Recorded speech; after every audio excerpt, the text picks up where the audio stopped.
ஹாய்ப்பா, எல்லாம் எப்படி இருக்கீங்க? இன்றைக்கி அனிசா சமையலறையில் இட்லி தோசை தான் செய்ய போகிறோம். வாங்க எப்படி செய்யலான்னு பார்க்கலாம். அருமையாக இருக்கும். வாங்க வீடியோக்குள்ளே போகலாம். பாத்திரத்தை அடுப்பில் வச்சுட்டோம். இப்போ இந்த பாத்திரம் காஞ்சிருச்சு.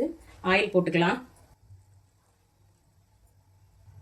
2 வெங்காயம் கட் பண்ணி வச்சுருக்கேன், அதில் பகுதியை போட்டுக்கலாம். இப்போ வெங்காயம் கண்ணாடி இப்போ தான் வந்துருச்சு. ஒரே ஒரு தக்காளியை பொடியாக கட் பண்ணி வச்சுருக்கேன், அதையும் போட்டுக்கலாம். தக்காளி நல்லா குழஞ்சி வதங்கிடுச்சு. இப்போ நம்ம இஞ்சி பூண்டு பேஸ்ட்டு, தேங்காய் வந்து சின்ன சின்னதாக கட் பண்ணி வச்சுருக்கேன், ஒரு சில்லு அளவு தான் இதை போட்டுக்கலாம்.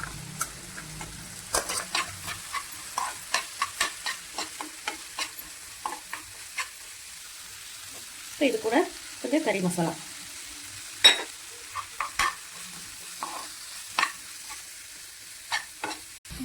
இப்போ இது கூட ஒரு கொத்து கருவேப்பிலை. இப்போ இது நல்லா ஆற விட்டு அரைச்சி எடுத்து வந்துடலாம். கைமா செய்கிறதுக்கு அடுப்பு பற்ற வச்சு பாத்திரத்தை வச்சாச்சு. இப்போ இது தாளித்து வச்சுக்கலாம். சும்மா ஆயில் போட்டுக்கலாம். மீதம் இருக்க வெங்காயத்தை போட்டுக்கலாம். இது கூட கொஞ்சம் கருவேப்பிலை போட்டுக்கலாம்.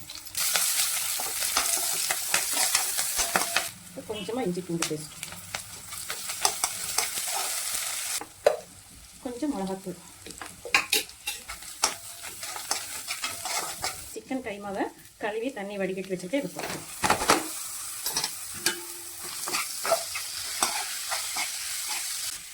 கொஞ்சமாக உப்பு போட்டுக்கலாம். கொஞ்சமாக தண்ணி ஊற்றி இதை வேக வச்சுக்கலாம். இப்போ ஓப்பன் பண்ணி பார்க்கலாம். நம்ம ஊற்றின தண்ணி கொஞ்சமாக ஊற்றணும். இந்த கறியிலேருந்து தண்ணி ஊறி வந்துருச்சு. கைமா சீக்கிரம் வெந்துடும், அது சிக்கன் சீக்கிரமாக வந்துடும். இப்போ மசாலா சேர்த்துக்கலாம். நம்ம அரைச்சிட்டு வந்த மசாலாவை போட்டுக்கலாம், கிளறி விட்டுக்கலாம். அப்படியே கொஞ்சம் நேரம் அடுப்பில் இதில் வேக வச்சு அப்படியே கொஞ்சம் சூண்டி வரும்போது நம்ம ஆஃப் பண்ணிக்கலாம். நம்ம கைமா கிரேவி எப்படி இருக்குன்னு பார்க்கலாம். இந்த அளவுக்கு கொஞ்சம் தண்ணி சுண்டி வந்துருச்சு. இந்த அளவுக்கு நமக்கு இருக்கணும். இப்போ இதை அடுப்பை ஆஃப் பண்ணி மூடி வச்சிடலாம். இப்போ நம்ம தோசை ஊற்றிக்கலாம்.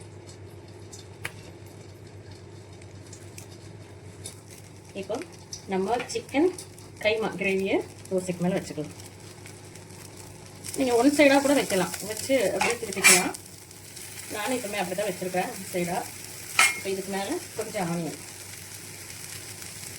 கொஞ்சம் கொத்தமல்லி, இப்போ கொஞ்சமாக இட்லி பொடி இதுக்கு மேலே. நம்மளுடைய கறி தோசை ரெடி ஆயிடுச்சு, எடுத்துக்கலாம். சிக்கன் கறி தோசை ரெடி ஆயிடுச்சு. நீங்களும் உங்கள் வீட்டில் இது மாதிரி செய்யுங்க.